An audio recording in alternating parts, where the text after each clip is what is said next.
traveler.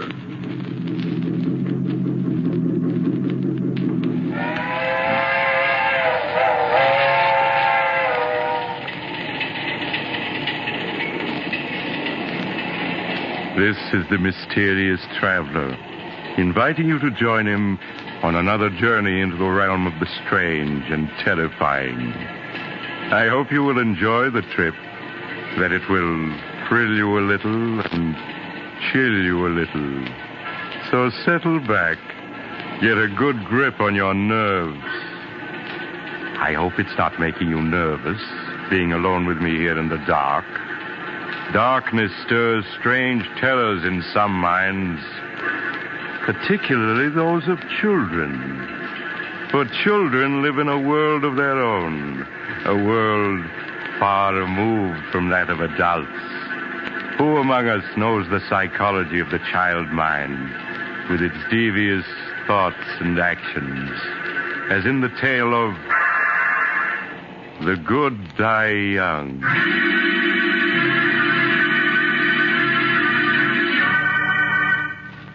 Years ago, when I was practicing medicine, I brought a child into the world, a girl who was named Sandra.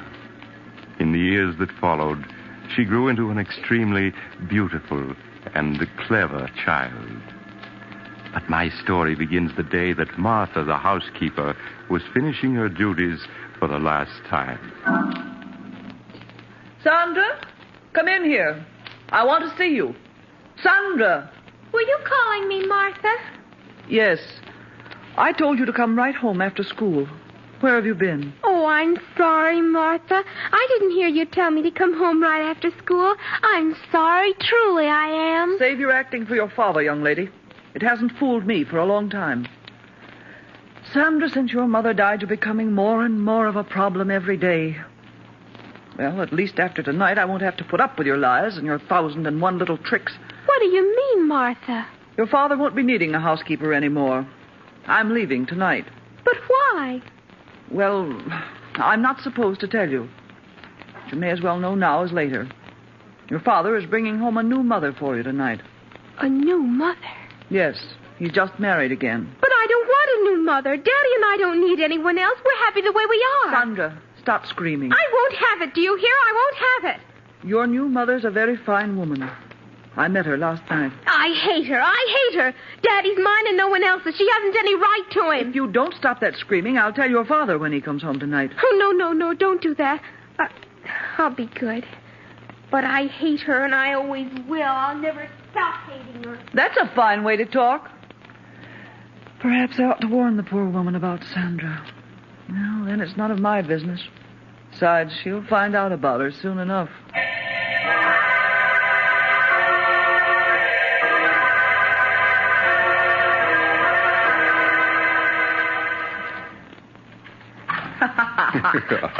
Stephen, it's ridiculous you're carrying me across the threshold. All right, darling. It's tradition in my family to carry the bride over the threshold. There you are. Oh, Stephen, what a lovely house. Mm-hmm. Oh, you haven't seen the best part of it yet. Sandra. Do you think she'll like me, Stephen? I do so want her to. Of course she will. Perhaps you should have told her about us, instead of breaking it to her so unexpectedly like Oh, this. nonsense, Helen. I know my daughter. She's a wonderful child. And she'll fall madly in love with you at the first sight, just as her father did. Sandra, where are you? Daddy. Daddy, you're home early. Oh, I'm so glad. How are you, darling? Oh, Daddy. I have a surprise for you. A surprise? Mm-hmm. Sandra, this is Helen. Helen, I want you to meet my daughter, Sandra. Hello, Sandra. Hello. Darling, the surprise I just mentioned is Helen. We were married this afternoon. That means that Helen is now your mother. Oh, Daddy, that's wonderful. Now I'll have a mother just like all the other girls do. Oh, I'm so glad. So am I, Sandra. And I'm sure we're all going to be very happy together. Of course we are.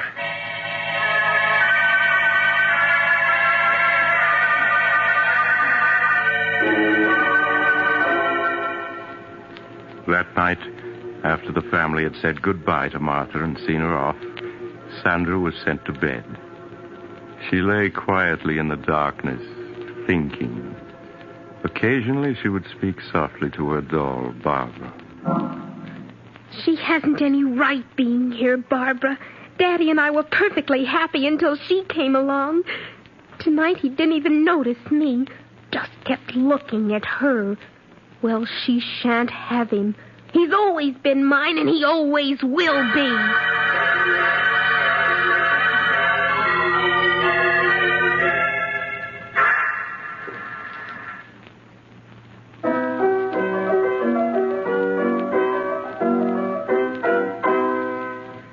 There. That's enough of that. Now, let me see.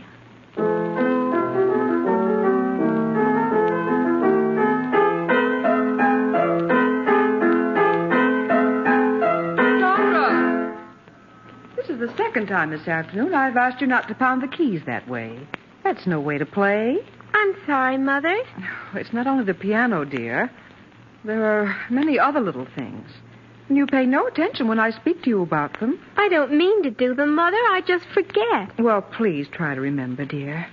Now, I want you to play the piano as you did last night for Daddy. He was very pleased. Yes, Mother.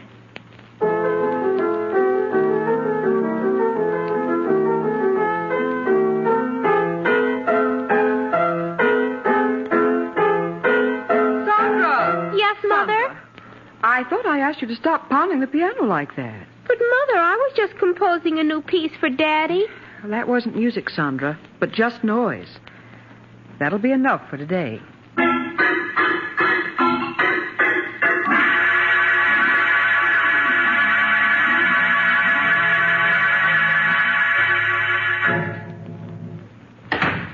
Hello, beautiful. How are you, darling?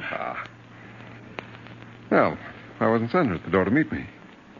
She's all right, isn't she? Oh, of course, dear. Stephen.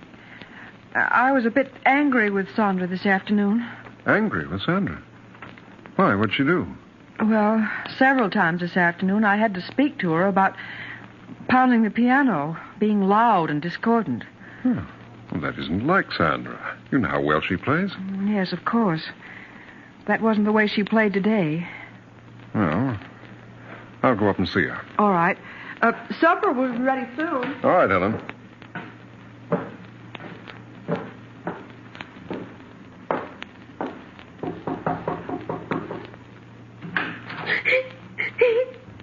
Why, Sandra, what's this? Oh, Daddy. Well, what's wrong? You'll never cry. I was only trying to compose a new piece for your birthday next month. A new piece for my birthday? Yes, I wanted to surprise you. Oh, there, dear. You mustn't cry. I'm sure Mother understands you didn't mean to be bad. Now, here, let me wipe your tears. Oh, Daddy, I love you so. I just wanted to compose something wonderful for you. I understand, darling. Oh, Daddy, you always understand.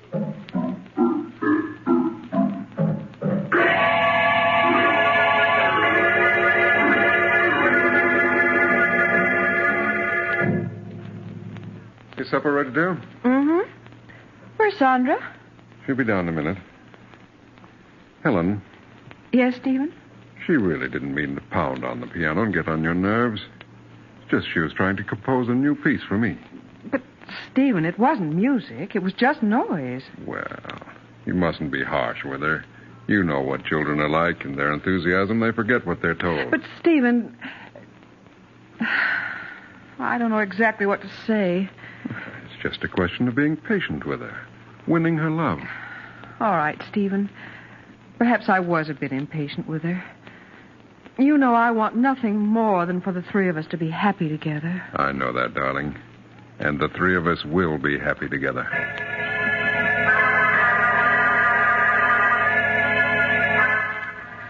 In the weeks that followed, Helen tried to overlook Sandra's slamming of doors and constant droppings of objects and other nerve-wracking incidents.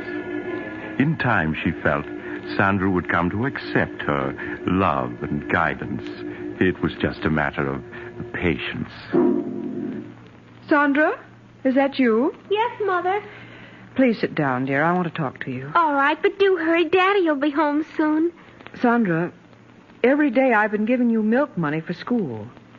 Why haven't you been buying milk with that money? But I have been, Mother. Now, please, Sandra, I won't punish you. I just want to know what you've been doing with that money. I've been buying milk with it. Please, Sandra. Mrs. Gordon, your teacher, told me you haven't bought milk for almost a month now. But I have. She just doesn't Sandra, happen to... I won't have you lying to me. Now, that's your father. We'll see what he has to say about this. You don't understand. You just don't understand. Stephen? Hello, darling. Oh, Sandra, what are you crying about? I'm sorry, Stephen, but Sandra's been misbehaving. I think you'd better speak to her. You just don't understand. What's she done, Helen? Mrs. Gordon, her teacher, told me today that for the past month, Sandra hasn't been buying milk with her milk money. Is that true, Sandra? What's worse, Stephen, when I asked Sandra about it, she lied and said that she had been buying milk at school. Why, Sandra, it isn't like you to lie about things. I didn't mean to lie about it. I just wanted to keep it a surprise. What a surprise. Your birthday present. Oh? I saved my milk money so that I could buy you a pipe. It's here in this box. But, Sandra, you know I'd have given you money to buy a birthday present for Daddy. It isn't the same thing. I wanted to buy him a present with my own money. Oh, I'm sorry, Sandra. Only you might have told me about it when I asked you. And then it wouldn't have been a real surprise. I did want to surprise Daddy, so... But you have, darling. This is a beautiful pipe. No, the surprise is spoiled. Your birthday isn't till tomorrow. Well, this is much better, darling. It means I'll be able to smoke this pipe tonight. Oh, now, please stop crying. You go upstairs and wash your face and hands, huh? All right, Daddy. I'm sorry, Stephen, but I had no idea what she'd done with the money, and she did lie when I asked her about it. Well, if you'd only have a little more faith in her, Helen. I know it's difficult to understand her at times, but that's because as a child she looks at things differently. I'm sorry, Stephen, if you think I've failed with her. Oh, but you haven't, Helen. I'm sure that in time she'll come to love you as much as she loves me. I don't know, Stephen. I often wonder about that.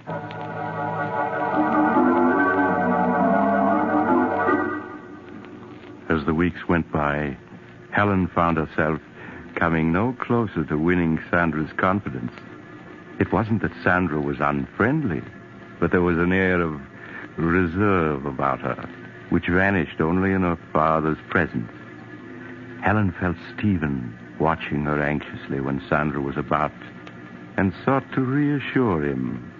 Her one thought was to preserve their happiness. Hello, Helen. Hello, dear. Oh, what happened to that vase, dear? Sandra broke it. Oh?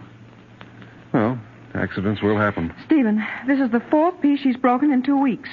And each of them were pieces I've treasured, had for years. Why, Helen, you sound as though Sandra had deliberately broken those vases because they were yours. Well, why is it that only my things are broken? Oh, Helen, surely you don't believe she's deliberately breaking your things. I don't know what to believe. The first few times I thought it was an accident, but now... But, Helen... Oh, please, Stephen, let's not quarrel. Perhaps I'm wrong. I admit I haven't any proof. It's just all the little things adding up. Helen, what are you talking about? Oh, you wouldn't understand even if I told you. Where's Sandra? In her room, I suppose. Well, I'll go up and see what she's doing, huh? All right, Stephen.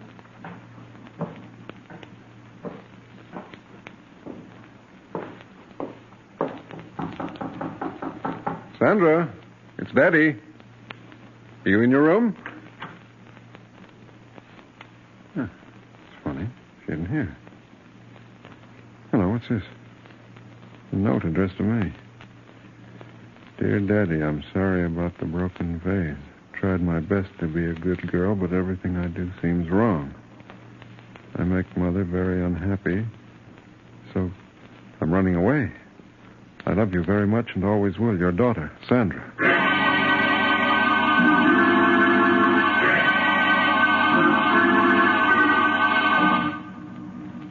After searching vainly for an hour in the dark and cold, Stephen returned and notified the police.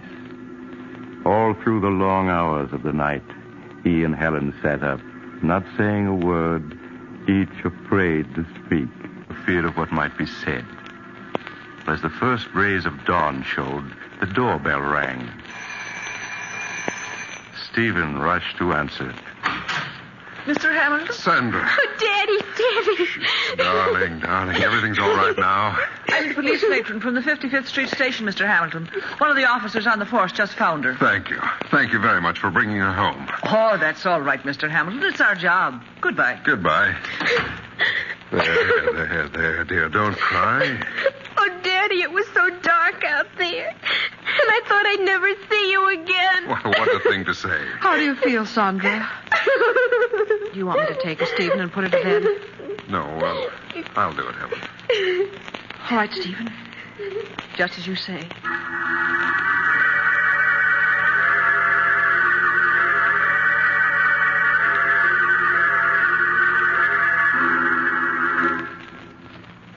Is she all right, Stephen? She just fell asleep. I hope her being out all night won't have any after effects. Stephen, you feel I'm to blame for her running away, don't you? Of course not, Helen. It's just that... Well, you don't seem to understand her. But, Stephen, I've tried so hard. Oh, it's no use. She doesn't want me here, never has. Helen, how can you talk like that? Why, she was delighted the day I brought you here as my wife. Yes, I thought she was in the beginning. But now I know she was just pretending. Pretending? Yes, Stephen. From the first moment she saw me, she resented me. She feels I've come between you, taken her place in your affection. Oh, Helen, how can you say such a thing? It's true, I tell you. She sees me as a rival for your love. You're just imagining all that. I'm not, I tell you. Oh, it's no use, Stephen. We can't go on this way. What do you mean? Don't you see? We aren't happy anymore. Instead of things improving, they get worse. Perhaps it would be best if we were to separate. Helen, I won't hear of it. I love you, darling. I wouldn't want to live without you. Whatever misunderstandings we may have about Sandra, I'm sure we can straighten them out. I don't know, Stephen. If you love me, Helen, you won't give up so easily. Please, say you won't leave. All right, Stephen. I won't leave. Perhaps we will be able to work this out. I hope so.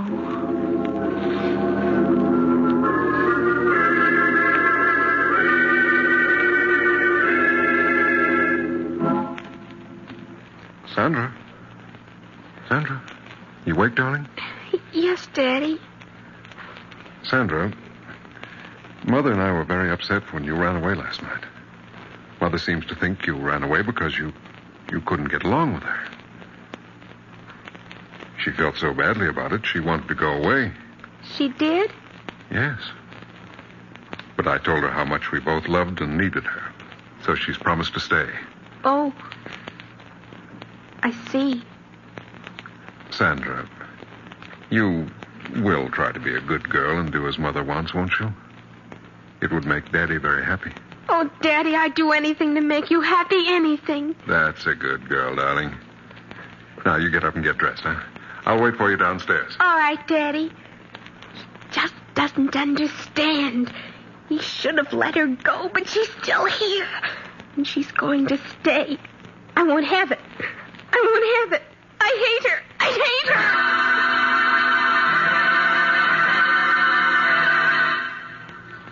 A week passed. A week in which Sandra's behavior pleased Helen no end. At last it seemed they were going to be the happy family she had always dreamed they would be. Helen, Yes, dear? will you bring my coat with you when you come downstairs? Sandra and I are going for a walk. All right, Stephen. I'll get it and be right down. Daddy, can we walk down to the river? Oh, we won't have enough time for that, Sandra. Stephen? I have your coat, but I can't find your scarf. Oh, the scarf's down here, Helen. Just bring the coat. Oh, all right. Stephen, I hope... Helen! Helen, are you all right? Helen, speak to me. Daddy, is she dead? No, Sandra, don't talk like that. Quick, phone Dr. Smith at once.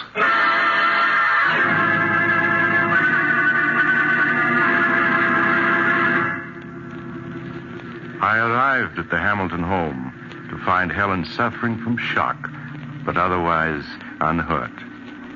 I was somewhat disturbed, however, to find her very nervous and run down. She'll be all right, won't she, Doctor? Yes, of course. I'm going to leave you a prescription, Mrs. Hamilton. It's something that will help quiet your nerves. You ought to take it twice a day. Here's the prescription, Mr. Hamilton. Thank you, Doctor. I'll have it filled at once. Well, Sandra, how are you? You've been so quiet, I hardly knew you were here. I'm fine, thank you. You're growing up to be quite a young lady. Are you still troubled by nightmares? Yes, she still has them once in a while. No, it's just her nerves. If she continues to have them, you might give her some of the medicine I've prescribed for your wife. Well, I must be leaving. Goodbye, Mrs. Hamilton, and stay in bed a few days. I will, Doctor. Goodbye. Goodbye, Doctor. Well, darling, you gave us quite a scare. Yes, I slipped on something on the top step. You must have slipped on a marble, dear. I found 7 or 8 of them on the top step. Marble? Sandra, were they your marbles? No, Mother. They belong to Margie. She must have left them on the stairs when we were playing here. Oh, I see. It wasn't my fault. Truly it wasn't. Of course it wasn't, Sandra. Mother knows you wouldn't leave marbles lying around where she could slip on them. Isn't that so, Ellen? Yes, Stephen. I'm sure Sandra wouldn't want anything to happen to me.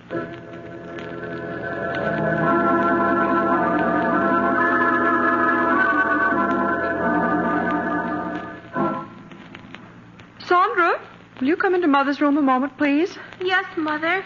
The medicine that Dr. Smith prescribed for me is in the bathroom. Will you get it for me, please? All right, Mother. You'll find it in the medicine chest. It's in a blue bottle. Yes, I know what it looks like. Oh, here it is. That's fine, Sandra. Just bring it to me. Here you are, Mother. Thank you, dear. Oh, Sandra, this isn't the medicine that Dr. Smith prescribed for me. Didn't you read the label? This bottle has poison in it. Poison? Well, yes. It's right here in red letters on the label. Oh, I'm sorry, but this bottle is blue, too. It looks just like the one with your medicine. Yes, it does at that. Now, I'll put this bottle of poison back and get me my medicine. Yes, Mother. I'll have to get rid of that poison. It's too dangerous to keep in the medicine chest. Would have been awful if you took the poison, wouldn't it, Mother? Or you might have died.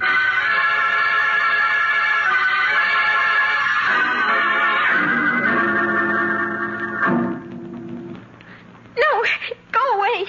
I hate you. Oh, I hate you. He's mine. You shan't have him. He's mine. We don't want you. We don't want you. Wake up. You're having a nightmare. Oh, Daddy. Daddy. Don't leave me. Don't leave me. Well, of course I won't, Sandra. Stephen, she's so frightened. Yes, these nightmares leave her nervous for hours. Darling, there's nothing to cry about now. Oh, Daddy, I was so frightened. Come here a moment, will you, please? All right, Ellen. Oh, Daddy, don't leave me. No, Sandra. I'm not going to leave you. I'm just going to see what Mother wants. What is it, Ellen? Stephen, Dr. Smith said that if she had a nightmare, some of the medicine he prescribed for me would help her. Well, Sandra doesn't like taking medicine. But this medicine's very easy to take, and it'll have her asleep in no time. If you think it's best. Yes, I'm sure it is. Now, you go back to Sandra while I get the medicine and a glass. All right, Ellen. Now, Sandra, you must stop your crying. Daddy's here. Don't go away, Daddy. I want you to stay with me. Of course I'll stay with you. What were you dreaming about, dear? I don't know. It was all so mixed up. Oh, Daddy, will you always love me more than anybody else in the world? Of course. Now, stop your crying. All right, Stephen, I have it. Now, if you just have Sandra sit up. Come on, darling. Sit up now. That's it. What's Mother doing? She's pouring you some medicine. It'll help you sleep, darling. Medicine? Yes. It's the same medicine Mother takes for her own nerves. No, I don't want it. Now, please, Sandra. It'll make you feel much better. No, don't come near me. I don't want But it. Sandra, Mother takes it twice a day. There's nothing to it. No, I won't take it. I won't. Perhaps you'd better let it go, Helen. Nonsense, Stephen. She'll have us up all night if she doesn't take it. All right. Now, Sandra, stop being a baby and take this medicine. No, Daddy, don't let her make me take it. Don't let her. Sandra, are you going to let me give you this quietly, or do I have to make you take it? No, it'll kill me. I know it will. Here, let me hold your head. That's it. No. Now, Sandra, stop clenching your teeth. Open your mouth. Do you hear? Daddy, don't let her. There, you've taken it. All this fuss over nothing. Helen, she's choking. Daddy, it burns. Sandra, what's wrong? It's burning me, Daddy. Help me. Help me, I can't breathe. Helen, quick. Call Dr. Smith. Tell him it's an emergency.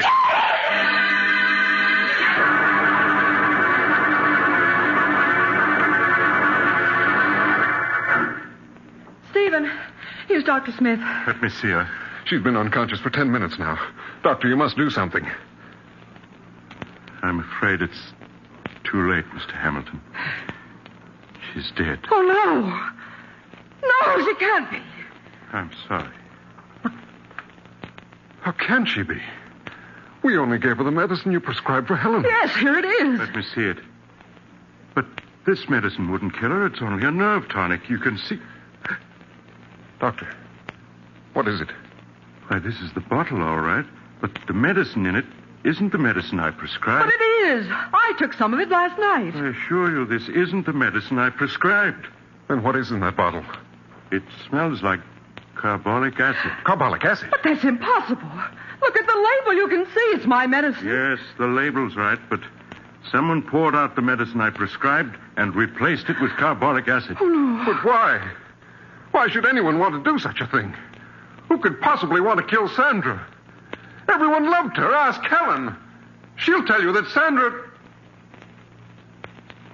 Stephen, why are you looking at me like that? Surely you don't believe I poisoned her? Stephen, no. No!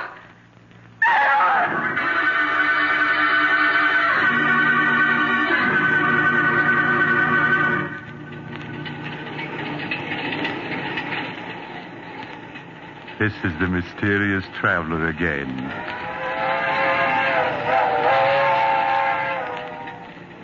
Have you enjoyed our little trip? By the way, do you have a child in your home? If so, I do trust it isn't angry with you. You can't be too careful with children. Why, I recall another child who, after being punished by his parents, took a razor and... Oh, you're getting off at the next stop. I'm sorry. Perhaps you'll join me again soon. I take this same train every week at the same time.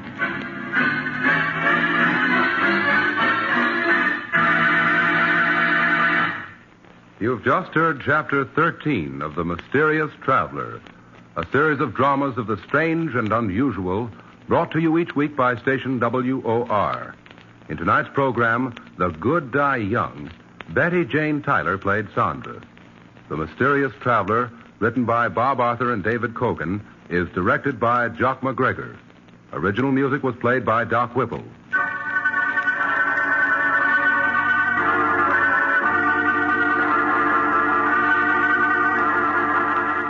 The perfect closet additions feel as good as they look, and Rothy's knits style and comfort into every pair of shoes. The Rothy's signature sneaker combines game-changing comfort with a timeless style that goes perfectly with every look, from casual to elevated. And their one-of-a-kind driving loafers feel great with or without socks and come in both classic and eye-catching designs. Find out what the hype is all about. Discover your new favorite pair of shoes and get $20 off your first purchase at rothys.com/hype.